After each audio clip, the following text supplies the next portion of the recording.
So unless you have genuinely been living under a rock for the past few weeks, you will have noticed that the transfer window in the world of football is currently open, leading to a lot of noise surrounding Old Trafford, talks of players coming in and going out of the club. For example, we've already seen Mason Mount signing for the club, Andre Onana looks quite close, and there are also talks of Rasmus Højlund as well. But in general, there is always a lot of volume, a lot of talk around Old Trafford and what is going on.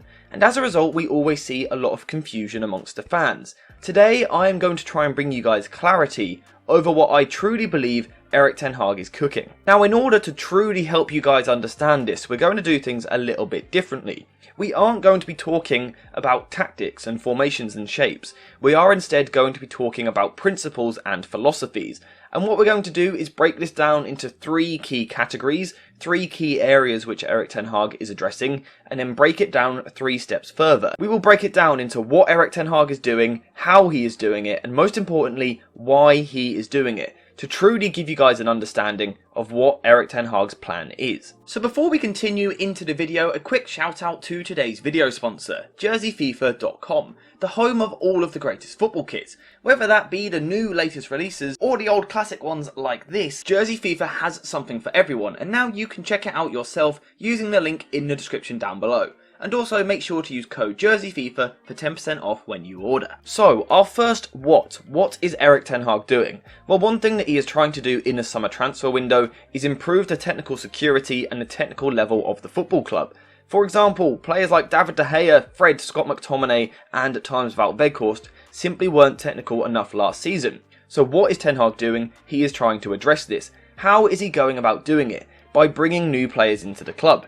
Let's say, for example, that the likes of Onana and Rasmus Højlund do sign, we can see that United will have elevated their technical level, with Onana and Mason Mount in particular being massive upgrades. We know that Andre Onana is a much more technical player than David De Gea, and we also know that Mason Mount is more technical than the likes of Fred and also McTominay, whilst Højlund offers more technicality than what Wout Weghorst did last season. So that is what Erik Ten Hag is doing. He is improving the technical level of the side. How is he doing it? By bringing new signings into the club. The question is, why is he doing it? And I'll be honest, this is the most simple thing we will talk about in the video.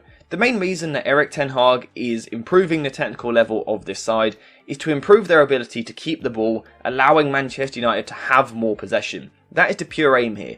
Improve the squad's technical ability, meaning that they are better under pressure, meaning that United are better at keeping the ball, meaning that you can keep possession, move the ball forward, gain territory, and therefore have higher potential to create more chances and therefore score more goals. Erik Ten Hag is trying to improve the technical ability of this side by buying new players in order to allow United to have more possession, control more games and dominate. Now, something else which Erik Ten Hag is trying to do is improve the versatility of this team, and that is the next what. What is Ten Hag doing? Improving the versatility. How is he going about doing that? Well, again, it is by signing those technical players, but this isn't a new project. For example, Antony, who was signed last season, could play as a wide right winger, but he could also come inside. We know that Marcus Rashford can play wide on the left, or he can come inside. Shaw can play as an inverted fullback, an overlapping fullback, or a reserved fullback, and the same for Dalot on the other side.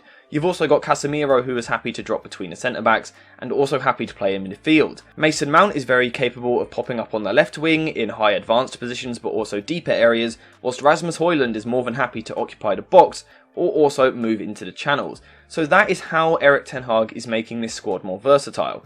The question is, why is he doing it? The main reason that Erik Ten Hag wants to make this squad versatile is to provide tactical flexibility. And to put this into a bit of context, this is why. Most Manchester United fans currently look at the shape moving forward into next season like this, or maybe like this, or maybe even like this. However, Ten Hag sees things a little bit differently. Perhaps like this, or maybe even like this. Now, what was the difference there? We still had the same shapes, we had the same structures, we had the same formations. But the difference was, when I was talking about what you guys at home are looking at, we had individual players in different positions. Whereas for Erik Ten Hag, we had something slightly different. The players weren't labelled. So what does that kind of suggest? Well, it suggests something that we saw last season. Erik Ten Hag, for example, if he wanted to play in a formation which looks a little bit like this, is not worried about what players are picking up what positions. He is more interested in the fact that all of the zones are occupied. So he doesn't mind if the winger is wide on the left, or if it's a midfielder doing that job. He just wants someone wide on the left hand side. He also wants someone wide on the right hand side. He wants players in the channels here, and he also wants players in these deep rotation points. This was something we saw last season. At times, Eriksen would drop deep in the midfield, Rashford would be wide on the left, Luke Shaw would be underlapping making the run forward. But then on other occasions, Rashford would move inside and Luke Shaw would be out wide. That is something which Erik Ten Hag is really trying to achieve here. Now, like I said, he is doing this by building a squad of tactically flexible players. Like we've said already, Antony on the right hand side can play as a wide right isolation winger, or he can move inside. Bruno Fernandes can play in a channel on the right hand side, the left hand side, or also wide on the right. Someone like Mason Mount is happy popping up high here, dropping deep to get the ball, or overlapping on the left hand side. Rashford is happy to come inside, play as a striker, play wide on the left. Luke Shaw, like we've said already, is happy to play as a deep fullback, an inverted fullback, or an overlapping fullback. So that is what Erik Ten Hag is trying to do, make the team more versatile. He's doing it by buying technically secure players to secure all different zones of the football pitch. The question is, why? Why is he doing that? Well, it's really quite simple. It just makes it more difficult for the opposition. For example, let's put the opposition's back four into play here. Let's say that this right back here is tasked with marking Marcus Rashford. If Rashford spends the whole game as a wide left winger, it is quite predictable. However, if he moves inside, the right back now has a question. Does he follow Rashford into this area and leave room for someone else? Or does he stay out wide in this position and leave room for Rashford? It just instantly causes more questions for the opposition. The other question it asks is when the deeper players have the ball. Let's say Luke Shaw has the ball here and he is left-footed. The shape of the pass is very different for the defence trying to read the play than if Mason Mount is dropping deeper on the right foot. It just constantly asks different questions of the opposition's back line. So again, that is what Erik Ten Hag is trying to do, make a more versatile squad. He's doing that by making sure that he has tactically flexible players all over the pitch. And why is he doing that? He is doing that to make sure that all the key attacking zones are occupied at all times, whilst causing confusion and offering variation in the attack, to make it even more difficult to defend against. The final thing which Erik Ten Hag is looking to do, and the what in this situation, is improving the physicality of this side. Now, physicality includes strength, it includes power, but also speed, ability to cover a lot of ground, work rate and things like that. That is another thing which Erik Ten Hag is trying to address. Now again, how is he going about doing that? Well, one way will without doubt be in the training sessions. I'm sure United players right now will be going through a very rigorous pre-season camp to make them more fit and athletic as footballers. But the other thing you can do is also sign players who fit this mould. Someone like Lisandro Martinez is tenacious in the way which he defends. Antony is someone who likes to press high. Casemiro we know is very, very physical. Mason Mount is one of the most energetic players in the Premier League. Rasmus Højlund is very physical, very fast. So that is how Erik Ten Hag is going about doing it.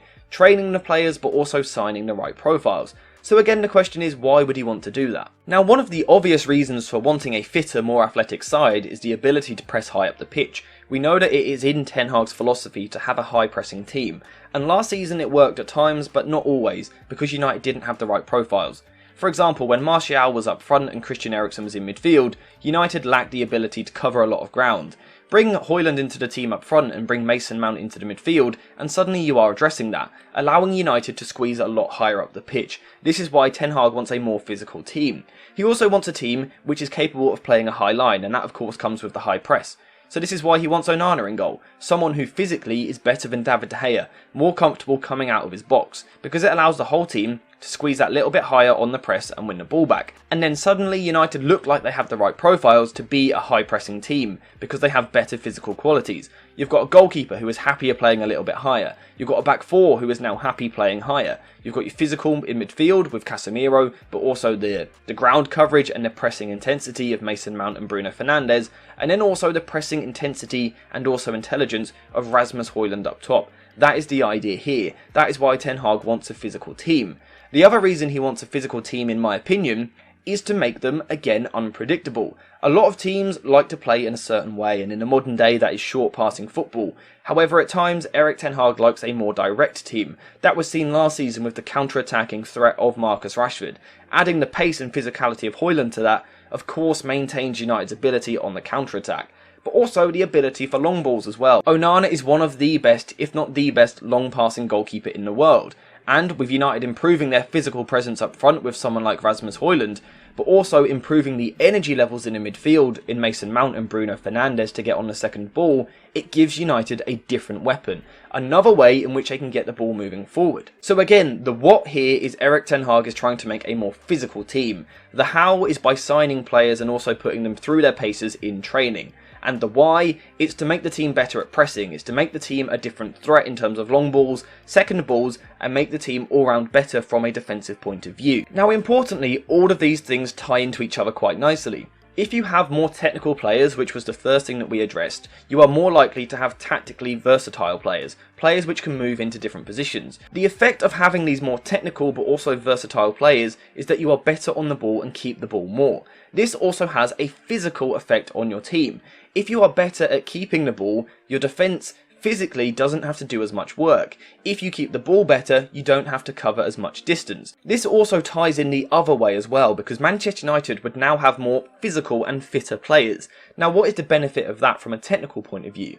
Well, it means that if you are a player with higher endurance, it means that towards the latter stages of games, you sustain your technical ability. A lot of players, when they have to cover a lot of ground, you will see that past the 70th minute they start to fatigue and make mistakes on the ball. The technical level drops. So by having more physical players, you sustain the technical ability. So it just loops around into itself. You have technical players, which means you lose the ball less, which means that you have less physical work to do. However, by having more physical players, it means that your technical level is sustained for a longer period of time. And you can see how it all really ties into itself. And that, in my opinion, is what Erik Ten Hag is trying to build this summer. So when you see any players linked with Manchester United, try and think about three things. Think about whether or not they are technical players which improve the technical ability of the side. Think about whether or not they are versatile players, players which are happy to move into different positions, like someone like Mason Mount. And then also think about their physical profile. Are they someone which is either very quick, very strong, or very energetic and able to cover a lot of ground, or ideally all three of them? And then think, what is Erik Ten Hag doing? How is he doing it, and why is he going about doing it? If you do those things, it will give you a much clearer understanding and much more clarity on what Erik Ten Hag is trying to build at Manchester United. And it will explain to a lot of you guys why Erik Ten Hag is going for the profiles that he is going for. That is that though for today's video. If you have any questions on this, message me on Twitter, on TikTok, on Instagram, or in the comment section down below. But apart from that, thank you guys for watching. I hope you have enjoyed this slightly different video. And as always, I'll see you in the next one.